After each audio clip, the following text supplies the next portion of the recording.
Welcome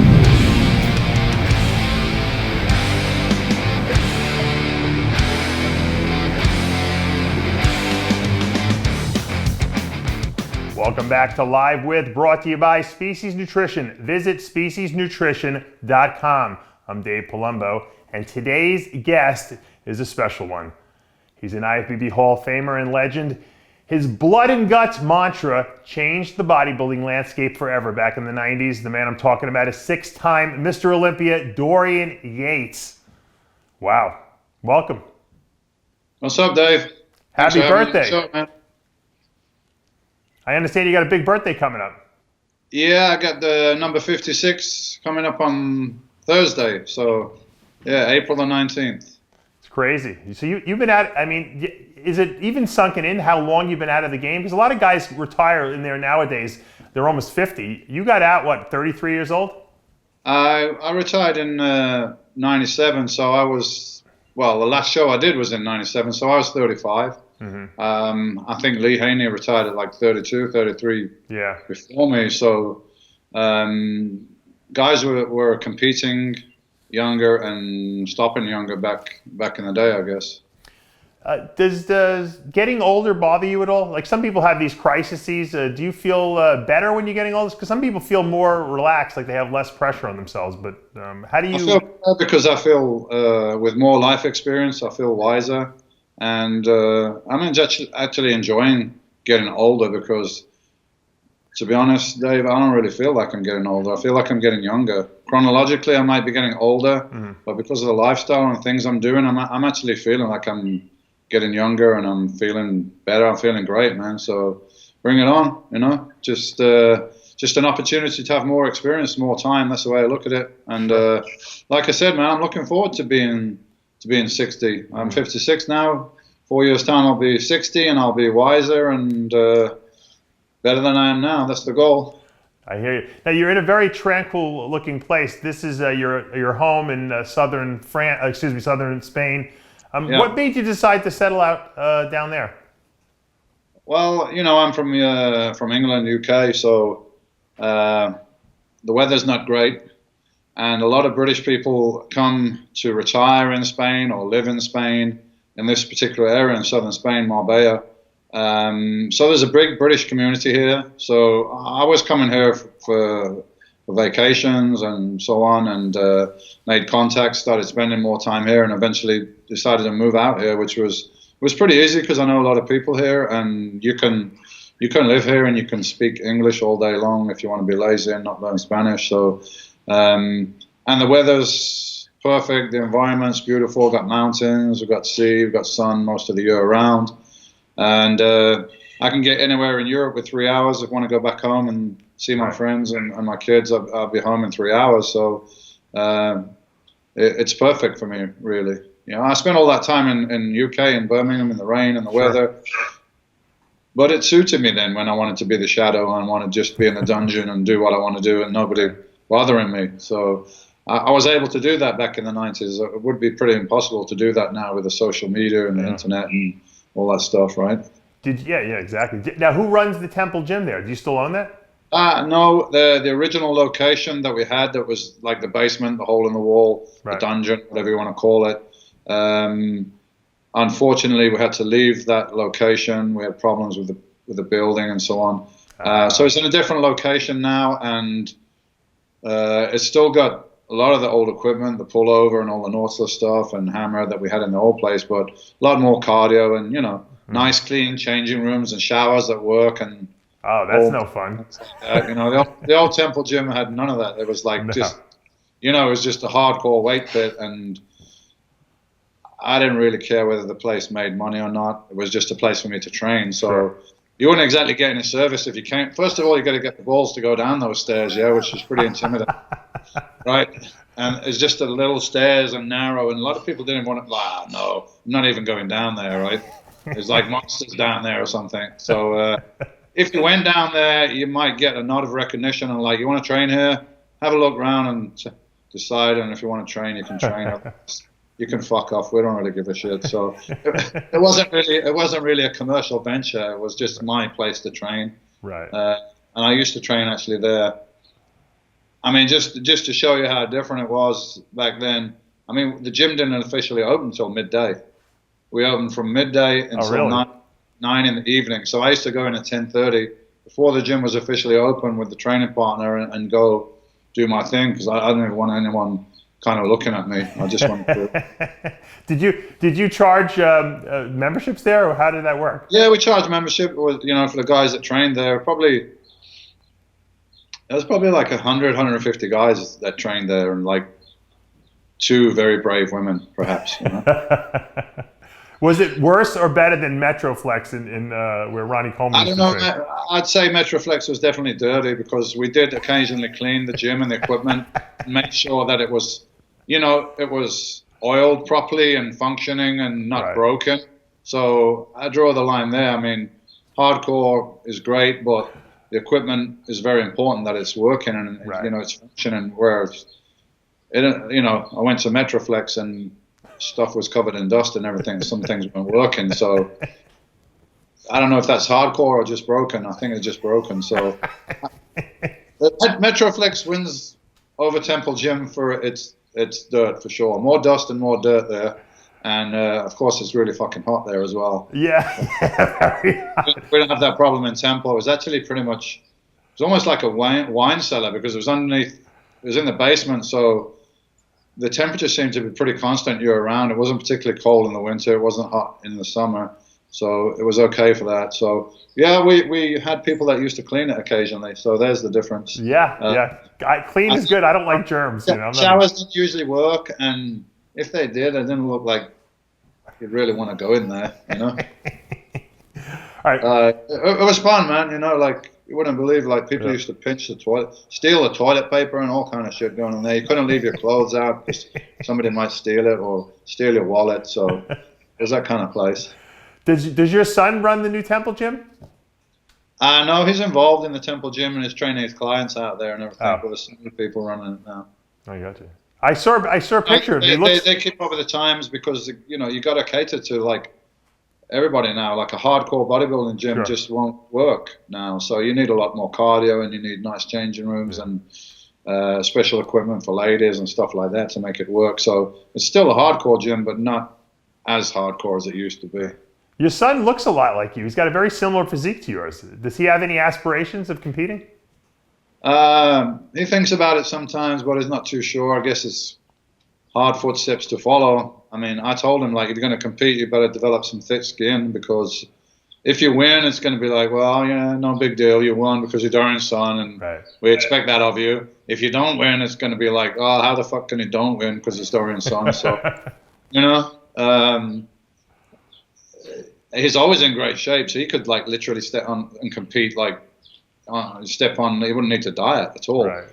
His metabolism is probably even faster than mine. I was naturally lean, but he's leaner, a little smaller than me. But yeah, very similar physique on a bit of a scaled down size, I guess. Right. Well, you got Labrada's son who's competing, and you got Sergio Oliva Jr. So we need Lewis Yates up there. Maybe, but like as a parent, I got 2 kids, and 1 daughter and 1 son, and my policy is just like I'll support you in whatever you want to do, but it's up to you what you want to do. You don't need to follow me or anything, and I never force them into anything. I think you got to do stuff with your heart. So. If he wants to do it, fine. If he doesn't want to do it, also fine. Yeah, I think that's a very enlightened way of being as a parent. I think it's the only way. My dad was the same way with me. I think I left medical school and it's your life. I'm your father, and I'm here to give what advice and guidance I can. But hey, it's your story to tell, man. I want to switch gears now. I want to go into your competition days because I think I have questions. I'm not going to go through the whole thing, from the beginning, but I think that a lot of people, there were certain key events in your competitive career that people really, at least that I felt, really changed the course of bodybuilding, and I wanted to just stick to them. Obviously, we'll get to your childhood a little bit later, but when you competed that first night of champions against Momo Benazizer, I think that was in 1990. Yeah. And you came in second. It was a controversial second place. How did that affect you mentally? Was that a positive event for you, or was it a negative event? Because I know you were always like the kind of guy that wanted to win. You got to understand, first of all, the background coming into it. So to be a pro, you had to win. They only give like one pro card a year out to British bodybuilders. So you had to win the British Championship. You win your weight class, 4 weight classes at that time, and then they would have an overall winner. Right. With the 4 category winners. So 1988, I mean, just like I won that contest so outright. It was like, it was shocking, right? And everybody said then, boom, you should go be pro, go in the Olympia and stuff. But I wanted to take my time, so I took some time out, about a year and a half, and I was like, listen, I want to be honest with myself here, because I'm doing this 100%. So, everything else is being sacrificed, really, time with my son and focus and everything. And I see so many people doing this around me at the time for nothing, man. They're not getting anything out of it, right? So I said, right, this is what I'm going to do. I'm going to take 18 months out after winning this British Championship, got my pro card, and I'm going to go to the States. I'm going to compete in Night of Champions, being as that was seemed to be like the stepping stone contest. A lot of good people won that, Robbie Robinson, Gaspari, and so on, that went to be successful in Olympia. So I'm going to give everything I've got to this pro show, and if I don't place in the top 5, then I will not compete anymore. Wow. Because of sacrifices involved, and obviously the steroids and everything, possible health risks.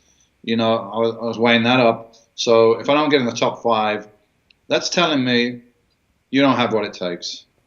Because until Ronnie Coleman came along, there was never anybody in the history of bodybuilding that didn't place well. And then he went on to be Mr. Olympia, right?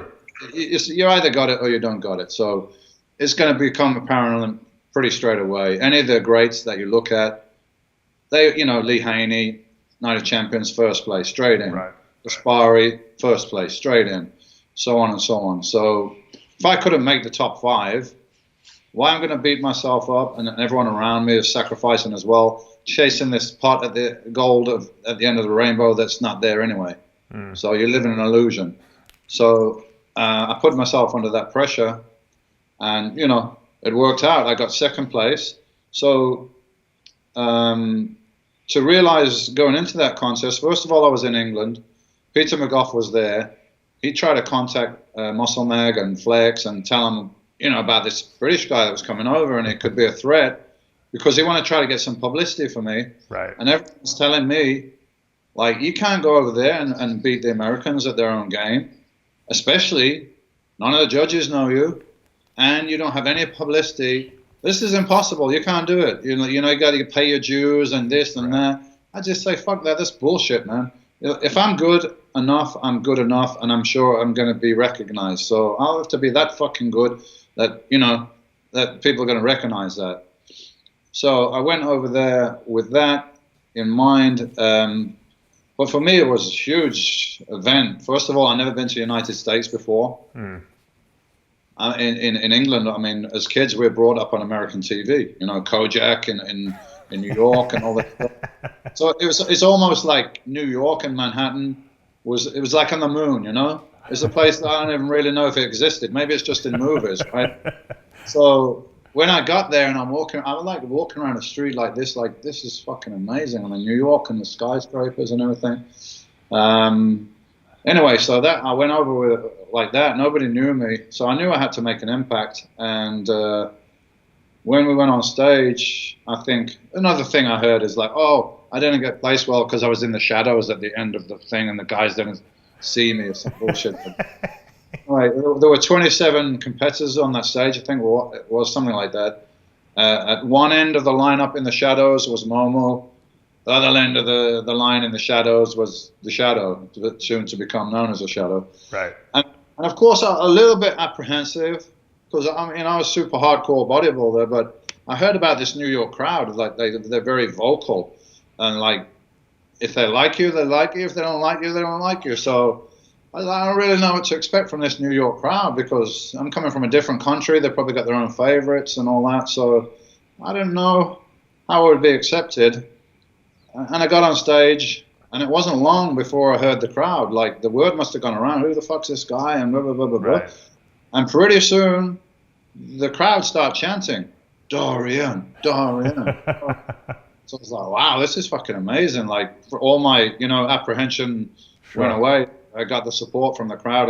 They liked what they were seeing. So I got second to Momo. And how did I feel about that?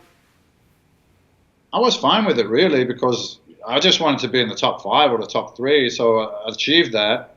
And the guy that got flown out to California to do the magazine shoots at Gold's Gym was not Momo. It was me. So although I got second in the contest, somehow I'd caused more impact. And as a total unknown, and I think that my look, my persona, and my physique was like super hardcore. And the bodybuilding fans on the East Coast and in New York, they were super hardcore. Yeah. There's a difference, California, right? So that's what they almost like adopted me, really. I mean, you know how many times I've been to New York, like to Bev and Steve's, and like that was my second home. So I've probably been to New York, like, I don't know, man, it must be fucking 60 times or something I've been there. I haven't been for some time because I had no real reason to go there, but that was literally my second home, and I felt at home there because the gyms in New York, the gyms in New Jersey, and the guys there, they're like proper blue-collar, hardcore bodybuilders, where out in California is a little bit of a different scene, so I'm sure you know what I mean. You came in second. You did make a huge impact. Everyone was talking about you after that. I remember, obviously, I'm from New York, and I know you made it. You I don't know. Is that when you actually made your friendship with Steve and Bev at that point? Was it at that show? I didn't know Steve and Bev. I knew a guy called Bob Fuchs and Nicole Bass at Natural Physique Gym. Yeah. I mean, that's the whole story. Probably there. I'm not talking about those guys, but I'm just really glad I met Steve and Bev. Yeah, because these guys are a real pain in the ass. I didn't even, May they rest in peace, Dorian. Both of them. Oh, really? Yeah, I'm sorry Both about gone. that. Nicole, I mean, I'm not surprised they didn't live to a big number there, to be honest. But anyway, when did I meet Bev and Steve? I met Bev and Steve in Finland when I won the first Olympia. Okay. And Bev was judging that contest, and I met Bev and Steve. And then I came out in '93 to do the guest posing at Atlantic States. It was about 6-7 weeks before the Olympia. That was the greatest. I want to get to that in a minute. Let's hold off on that. I want to get to the 91 Night of Champions. You came in, you dominated that event. Talk to me about what the mindset was going into that show. Well, I gone there.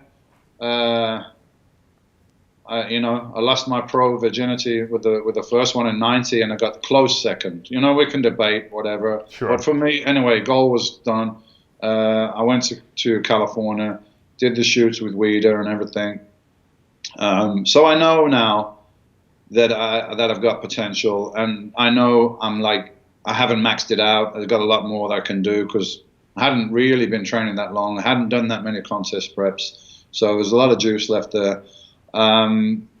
So I was going into the 91 Night of Champions absolutely to win it. I mean, that's why I was going there. That was the goal. I got second last time, so where am I going to go? I don't want second again. I want to win it. So I'd improved the next year, and I think it was Sonny Smith that got second. Yeah, it was a pretty good lineup. And that Night of the Champions got people talking, like, here's a guy that maybe can take on Haney because he's the same height, more or less the same mass, and so on. That Haney he just dominated because he was taller and bigger than. He had a great physique, but let's be honest. What it comes down to, the guy was bigger. Yeah. That's why I won. So now you got somebody that's around the same weight, the same height, and could be a challenge going on here. So that's what came out of that contest. Yeah. Now, I saw an interview with you where you were asked if you were nervous going into that 91 Olympia because it was your first Olympia. You were going to go against Lee Haney, who had won 7 Mr. Olympias already. He was going for the record 8. And you said, no, I wasn't. And the thing that really struck me was you said the reason you weren't nervous is because you said that you knew that there was no way that anyone was working harder than you in that lineup, that it was because it was impossible. Tell me about that. Well, I always knew that. So that always gave me a lot of confidence. But I hadn't, until I went there to the States and I competed and I went to the gyms and I saw and I observed, I didn't really know what everyone else is doing or, how hard they're training or anything. But now I did because I've been exposed to it. And Lee Haney was, his first Olympia win was in '84, right? Yeah. I picked up a weight seriously to start training in '83. So Lee Haney was Mr. Olympia through that whole period. But I realized that I couldn't go into that contest like a fanboy, Sure. Because, if you're going in with that attitude, like, you can't win, right? So No. I had to forget that this was the guy that was Mr. Olympia when I started.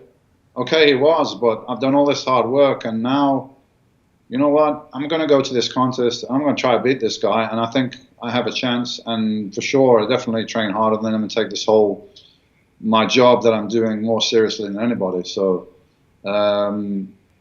that gives you a lot of confidence that you know that. You don't think that, you know that. It's interesting, though. Haney actually was probably the best he's ever been at that contest. He must have known, they must have told him, hey, you better not slip up on this thing because you got a guy who's nipping at you, who's going to come in here, who's going to give you a run for your money. Because I never saw Haney look that conditioned before. Absolutely. Like Big Lee, easygoing Southern guy. He's like just beating anybody like pretty easy, right? Yeah. He didn't really have no challenge there. What do you have? Lee Labrada.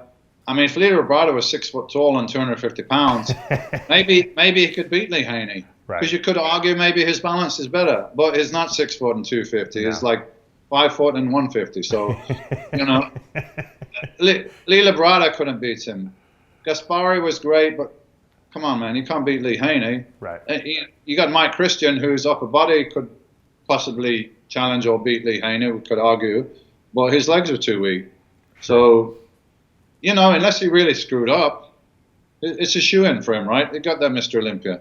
Right. But I met a guy that he was his training partner for '92. I can't remember his name now, but he's a big Italian dude, like 6'5", big, strong guy. And Haney trained with him for that whole thing, for the '92 Olympia, and he said absolutely that's why he was training with me, and that's why he was training, like pushing, because he knew he had a challenge on his hands now. Yeah. He couldn't screw around, so he had to start pushing a little bit. And for sure, he was at his best that year, and he had more experience of being on stage, and the presentation and the posing and all that stuff mattered then. It was judged then. It's not now, which we can debate whether that's good or not. Right. But I beat him on the compulsory poses, which no one's ever done. If we judge the contest now without the posing round, I could have come out the winner. But, sure. Second in my first Olympia, nobody had ever done that yet. That was the first time that had been achieved. And, Lee Haney is at his maximum, right? He's at his peak. Right. Dorian's just beginning. So the writing's on the wall there, what's going to happen next. And I'm sure Lee Haney could read the wall just as good as anyone else. So what's the point? What's the point for him to compete again? He got the record. He's got 8 titles. Right. They got this crazy guy now who's coming and is like, he's not going to give up, right? So why risk getting beaten and going out on a loss, which I believe he would have done if he'd stayed around another year.